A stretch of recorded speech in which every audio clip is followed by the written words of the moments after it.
We still need kids to want to be teachers when they grow up. That does not happen without engaging inspiration. It might be time to encourage them to explore more adventurous learning opportunities. Hey community, I'm Jocelyn Reed, your host, mother, sister, friend, educator, coach, and lifelong learner. A super fan of a loving, curious, chocolate-obsessed kid named Zaire and our giant chocolate Labradoodle puppy named Hershey. Yep, chocolate is a big old deal over here. Let's have some fun, discover some new ideas and concepts, plant those seeds for the future, and figure out how to nurture relationships with our kids and students. Keeping the bigger picture in mind, we don't teach students for the classroom. We teach them for when they leave it. We don't parent kids for the home, but to leave it. Rootwords is here to help you have those conversations that are required to prepare them for the challenges and opportunities they are guaranteed in the spaces they choose to grow up and occupy. So let's do this together, one word at a time. Let's go.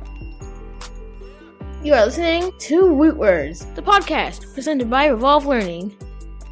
To be adventurous, inclined or willing to engage in adventures, something that is full of risk, requiring courage. What is an adventurous undertaking? That sounds like education to me. You know what I was thinking? Despite all the challenges that we have today in educators leaving the field, we still need kids to want to be teachers when they grow up. That does not happen without engaging inspiration. If you think about the times when your students may have felt like they were sort of stuck in a rut, or they seem to lack the motivation to learn new things, it might be time to encourage them to explore more adventurous learning opportunities. Do you remember the animal shows growing up? Shows like The Crocodile Hunter, R.I.P. Steve Irwin. G'day! G'day! Here we go again, adventuring, where the wild creatures hang. We're gonna have a gorgeous, don't muck with it, very, very dangerous time. They take you on an adventure of learning where you truly cannot turn away. Now, although the world and the wild was their classroom, I believe they would find a way to teach with that same level of excitement if they were teachers in the classroom.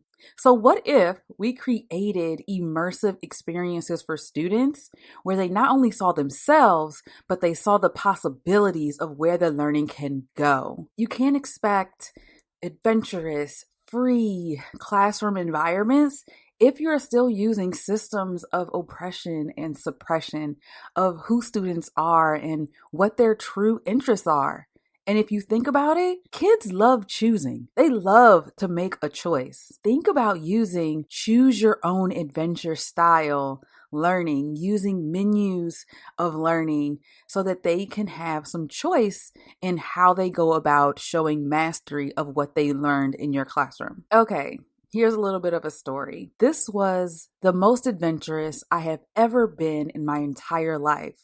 And if I'm super honest, the only reason I have this story is because I had FOMO. I had fear of missing out.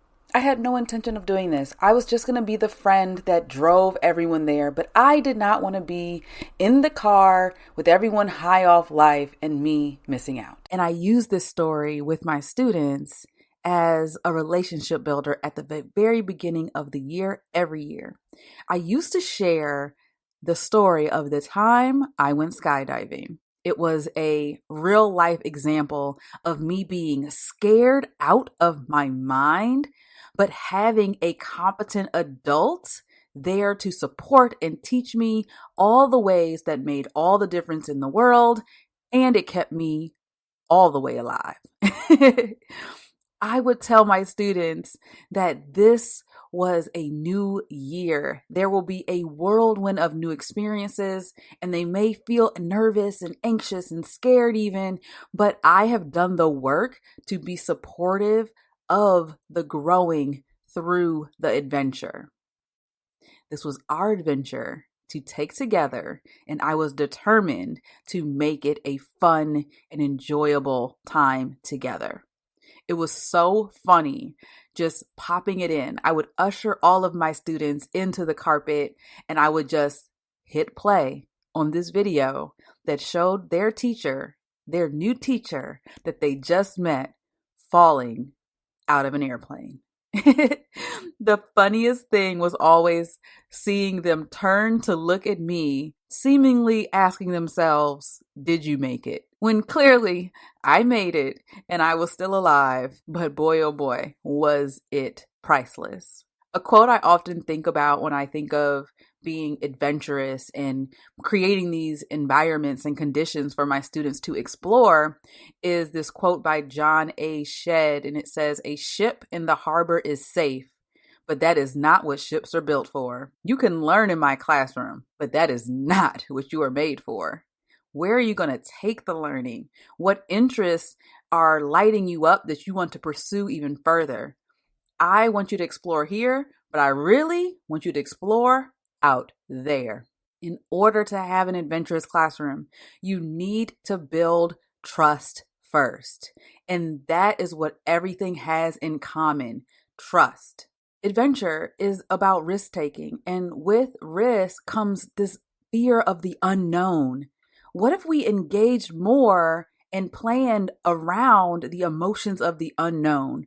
I feel like more people will be inclined to take the risk and go on the adventure and explore more if they felt seen through the fear and all of the emotions that come with not knowing what's on the other side of what you're about to do. Sometimes we just need to feel like we're in this together. So I got you. Here are 5 tips for an adventurous teaching style and classroom environment. Number 1, embrace a do one more culture in your classroom. Sometimes the adventure is on the other side of the one more. One of my favorite things to do as an educator has always been read alouds, even a chapter book, right? And so for older students, if you think about chapter books and how they're designed, it's designed to have like a pretty nice ending by the end of the chapter. It wraps it all up, right? What if you read the first page of the next chapter? Can you imagine how that builds that anticipation when you read that first page of the next chapter? Like, oh my gosh, keep reading. I cannot. You cannot stop now. That is the one more mentality. It focuses on engagement by design. Let's just do one more. Get you hooked right into the next level. What if you did just one more problem from the next math lesson?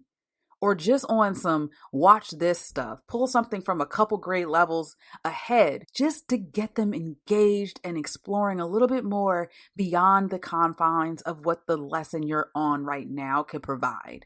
Many kids are anxious about learning, again, because of the unknown. So implementing this has those 2 purposes, which leads me to my next point. Number 2, plan for engagement and exposure. Engagement allows for us to get excited and get prepared, and exposure lets us know what's to come. For far too long in education, we have operated and suppressed genius under the I do, we do, you do close. One of the greatest practice shifts I ever made was including challenge questions on purpose every lesson. Sometimes they were from the next lesson, like I said, or sometimes they were from the next level above standard extensions. How they could use this in the future. It grounds it. It provides some purpose around the learning. So when students had that opportunity, they were more free to ask questions, start their planning for how they would like to attack the learning. And we all contributed to those moments as a collective classroom community. Those were our moments to just try something out together and extend the exploration. Number 3, venture out of your classroom and the curriculum books for ideas. I will also add that having relationships with the next grade level than what you currently teach could save you a lot of time here. There will be times where I would pop over and just ask, what do you want to see? In your perfect world, what would my students need to know to be most successful when they get to you on whatever you are teaching right now. If there are any strategies that I can preview for my students, I would love to just prime the runway. Can I borrow some sample student work from your class to show them the possibility of what they will be doing next? Matter of fact, do you have a few students that can come over and model a few problems? Man, that is bridging the gap, classroom to classroom, grade level to grade level. That's some next level sense of belonging stuff for a school if they can implement those types of practices. But even if your school doesn't, you can do that. You can do that. Number 4, prioritize choices. This is what I mentioned earlier about choose your own adventure style of learning, an intense, engaging problem solving. Give students the opportunity to make a decision and stick with that choice. Exercise their executive functionings to make it happen. You will be surprised how little choices some students are experiencing these days. Everything is being told to them and they're following step by step. But then when they get out of school, they're asked to create freely, create content, to make sure they're organized. We have to give them the opportunity to do that now. So this can be done in a variety of ways, such as giving them choices in assignments, allowing them to work on projects that interest them, or incorporating elements of choice into your lesson plans. It is important to remember that not all students will be open to new adventures right away because of their lived experience to date. And that is just an indicator that you will need to merge and scaffold the familiar with the unknown to ease them in to the learning with choice. What's important to note is that kids show mastery in different ways. So if you're just going by a test, going by a quiz alone, that might not give you the greatest indicator of how students have mastered skills. Last but certainly not least, expand the experience. Now, I'm going to talk a little bit about growth mindset. I know we've heard growth mindset for years and years and years, but it's still important that we approach learning with the mindset that everyone can grow. To promote a growth mindset in your classroom, you can provide opportunities for students to productively struggle in their learning, to push and press into their comfort zone and beyond it. Give praise that is specific and focused on the effort and the process, and help students to see their mistakes as learning opportunities and not as a deterrent to making more choices aligned to their interests and wonderings in the future. Encourage students to keep it fluid and flexible, and that their brains are still developing connections every single day. Okay, so that's your 5. Let's recap. Create a do one more culture. Plan for engagement and exposure. Venture out of your classroom and curriculum books for ideas. Prioritize choice in your classroom and expand the experience, and don't forget a growth mindset. All right, folks, let's see what Zai has to say about being adventurous. Let's go. All right, it's Zai time. Hey, Zai, welcome back to the show. How are you today? I am really good today Why? because today is the second day of me having blue hair. Oh my gosh. And that goes perfectly with the topic for this episode. And we're talking about all about being adventurous, being an adventurous person, being an adventurous student. And you, my friend, my son, has blue hair. That's quite an adventure. It's out of the norm because, you know, the word adventure means inclined or willing to engage in adventures, enjoying adventure. The word adventure is something that is full of risk sometimes, requiring courage. It requires courage to pull off blue hair, my friend. Do you know that? Yes. How does it feel? How does having blue hair make you feel? Let's start there. It makes me feel very happy. Why? Well, because I just wanted to dye my hair for quite some time now. Like some days I've been thinking like other people with dyed hair, I think, what if I dyed my hair? And I think about what color. So you got inspiration from seeing other people being adventurous with their hair choices and showing their style in terms of their hair choices. And so, you know, this is a quick washout hair dye. We didn't dye your hair permanently. It's just a colored hair gel. But I appreciate that it makes you feel like you're showing off your individual sense of style, right? Right. Do you feel like it's a risk for you to have your hair being blue? Like, is it taking a risk in any way? No, I don't think so. Yeah, Since you could just wash it out. that's true. And it's the summer. So sometimes it's not a big deal. Like, we can do some things, some small things. This is a small thing that makes a huge impact in how you feel, even if it's temporary, right? Right. What else comes to mind when you hear the word adventure? I think of people like going and exploring, right? And like let's say people like scaling Mount Everest. Ooh. Yeah, or like going to find like some animals to put in your farm or be friends with. Okay, cool. And adventure is one of my favorite words too, so yeah. What makes adventure one of your favorite words? Well, because whenever I like watch my shows, they're like most likely watching like an adventurous show, and I would like to go on adventures someday. Do you know the most adventurous show that we watched together? And it's going to have something to do with what I'm going to ask you next, too. Mm-hmm. What show do you think I'm thinking about that was one of the most adventurous shows that we've watched together? You versus Wild. Yes, that's exactly what I was thinking. Bear Grylls, like, he gets out there full of adventure, and that show was different because it was the first show we watched that was like what? That you can choose your own path. Choose Your Own Path show. It's on Netflix. Still waiting for season 2. Right, yeah. And this is what I was telling teachers. Like, choose your own adventure. You went through the whole adventure and then went back and chose the different routes just so you can experience everything there is to offer. Think about how that is like in the classroom. You can choose one activity and be so engaged in the activity that you want to try it all. You want to do it all. But I was going to ask you about that because, like, thinking about teachers and being in the classroom, how would it feel to be able to have like a choose your own adventure style of learning in the classroom? Maybe to do that, you would just like have to like get your your students like choose like 2 different options, and then your students get to vote on which option, and then after that you keep doing those.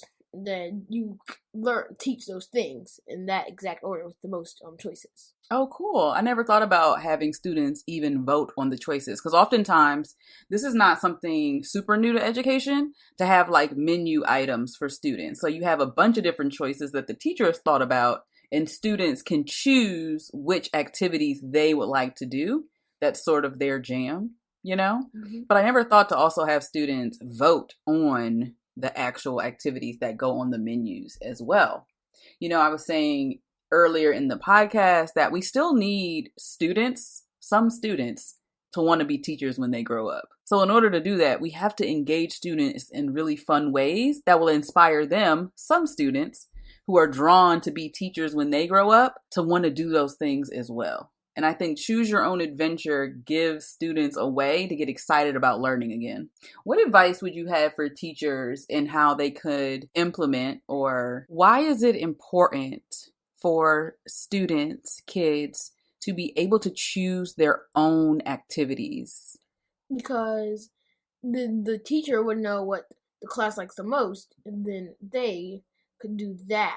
How do you think those students feel choosing their own activities in the classroom? They'd have a lot of joy to do what they chose the most. It reminds me, like, if they have the opportunity to choose their own activities, then they also are given more opportunities to show up as their authentic self. Right. So again, all of these themes tie in together.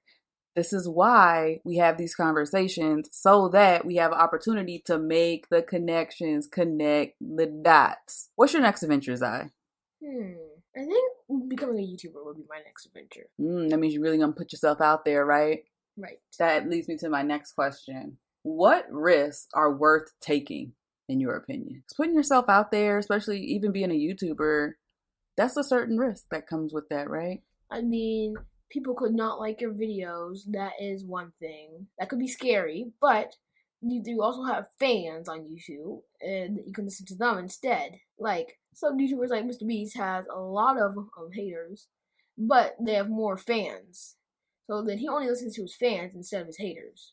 Okay, that's a word. That's a word right there. In that case, you think the risk is worth it? Yes, I think the risk is worth it. Like, I think you should still take the risk because, like, any risk of it, because it makes people happy. Like, people will be happy watching your videos. I see that point of view, and it's like, let's push ourselves to think about it even further, because just like you said with Mr. Beast, you're never going to make everybody happy. And so when we push ourselves beyond what we feel is risky in the moment to still do it, it's usually aligned to our purpose and what we feel like we're put on this earth to do. Like, we want to make an impact on people. We want to change lives, but we never can do things to make people happy, because that's literally impossible. There's no way you can always make everybody happy, right? But what you do have in your control is what you do. I talk about the sphere of control. You have what's in your control to change. You have stuff that's out of that sphere of control, out of that circle of things that you can't change, right? Right. With something that's in your control is you doing you, living in your passions and putting that out into the world, which can sometimes feel like an adventure. Awesome. All right, Zai, thanks for joining the show again. We'll catch you in the next one. All right, bye. That is so real. And I did not anticipate it taking that sort of turn. Realizing how much real estate we actually put on Happy Town, making others happy. And that can influence how adventurous we are in our own learning and our own growth. We have to shift that. So if you have kids in your life, if you have students and you notice that they are betting 1,000 on making other people happy and not just truly growing into what makes them them, when they can show up as their most authentic selves, what brings them the most joy, we have to shift those narratives so that they can realize that the goal is them. They are the prize. What they have to offer the world, that is the prize. And people are just blessed to be able to experience that. See, I don't know if you heard it, but when he mentioned that show that we watched and he said, can't wait for season 2. That's what we want out of learning. What would it take from us as educators to create environments where kids can't get enough? They can't get enough learning. They can't get enough engaging in what you have to offer. Think of it as that season 2 is your next day's lesson. That season 2 is them not being able to wait until you call them over to that small group table to pick back up on the reading that they started the day before. What does it look like in your classroom to have engagement of that level? Because honestly, that's what we're competing with. Get excited. That's the only way we're going to make it through this. And not just make it through this. Let's be clear. We want to have as much joy teaching it as they have learning it. All right. Thank you so much for joining me on this episode of Rootwords, all about Adventurous. I had a great time unpacking this concept with you. Don't forget to hop over revolvelearning.com or in the show notes to this episode. Get that Questions to Connections guide so you can walk this out and have a conversation that your students, your kids will remember for a lifetime. As always, if this was meaningful for you, share it with a few people that you know, share it with a few teachers and a few educators. Hit me up on social. I love exchanging with you and hearing your ideas and your feedback at Revolve Learning on all social media platforms. Plant that seed, y'all, and watch it grow. I'll see you in the next one. Take care.